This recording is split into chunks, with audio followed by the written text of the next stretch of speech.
Good afternoon. দেখো আজকে দুপুরবেলায় আমার শাশুড়ি মা যেহেতু নিরামিষ খায়, তার জন্য নিরামিষ দুটো পদ রান্না করা তোমাদের সঙ্গে শেয়ার করছি। তাই এখানে দেখো বাদাম আমি একটু আগেই ভেজে রেখেছি শুকনো শুকনো কড়াইয়ের মধ্যে একটা শুকনো লঙ্কা দিয়ে আমি বাদামটা ভেজে নিয়েছি। এবার এটাকে কী করবো বলো তো, এবার এটাকে আমি থালার মধ্যে ঢেলে নিয়েছি। এবার এগুলোকে এরকম করে ডলা দেবো। ডলা দিলেই দেখো খোসাগুলো ছাড়িয়ে যাচ্ছে। এবার আমি এই খোসাটাকে পুরো পরিষ্কার করব। দেখো খোসা ছাড়ানো হয়ে গেছে। এবার আমি মিক্সিতে যেগুলো লঙ্কা দিয়ে আর এই বাদাম দিয়ে বেটে নেব।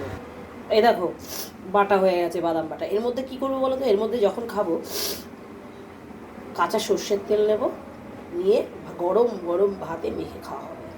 এটা নিরামিষে, আর যদি কেউ আমিষভাবে খেতে চাও অর্থাৎ কাঁচা পেঁয়াজের সঙ্গে নিয়ে দিতে পারো, বেশ মজা লাগবে। তা এই হলো আমার বাদাম বাটা। এবার তোমাদের সঙ্গে এঁচোড়টা শেয়ার করবো।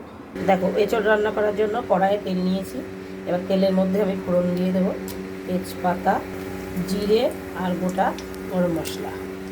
এবার এটা হয়ে তেলটা গরম হয়ে গেছে, ফোড়নটা হয়ে গেছে। এবার আমি এর মধ্যে আলু দিয়ে দেবো। একবারেই দেবো আলু, আর আলাদা করে আজকে ভেজে তুলে রাখবো না, এটা একটু অন্যরকম রান্না। তো দেখো এর মধ্যে আলু দিয়ে দেবো। এর মধ্যে লবণ আর হলুদ দিয়ে আলুটাকে ভালো করে একটু ভাজা করবো। ভালো করে বলতে একটু মানে সামান্য লাল লাল হয়ে উঠবে, সেই ইয়েতে আমি ভাজবো। আর এই দেখো আমি মশলাটা করে রেখেছি, এর মধ্যে জিরে আদা লঙ্কা পেস্ট করা আছে। আর এঁচোড়টা আমি লবণ হলুদ দিয়ে সিদ্ধ করে রেখেছি। ওই আলুটার মধ্যে এঁচোড়টা দিয়ে সিদ্ধ এঁচোড়টা দিয়ে এবার একটু আমি ভাজা ভাজা হালকা ভাজা ভাজা করবো, খুব বেশি ভাজবো না। তারপরে আমি এটাকে মশলা দিয়ে কষাবো।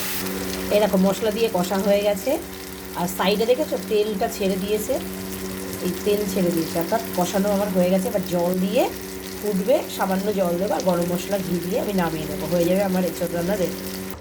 এই দেখো আমার এঁচোড় একদম রেডি। কেমন লাগছে বলো?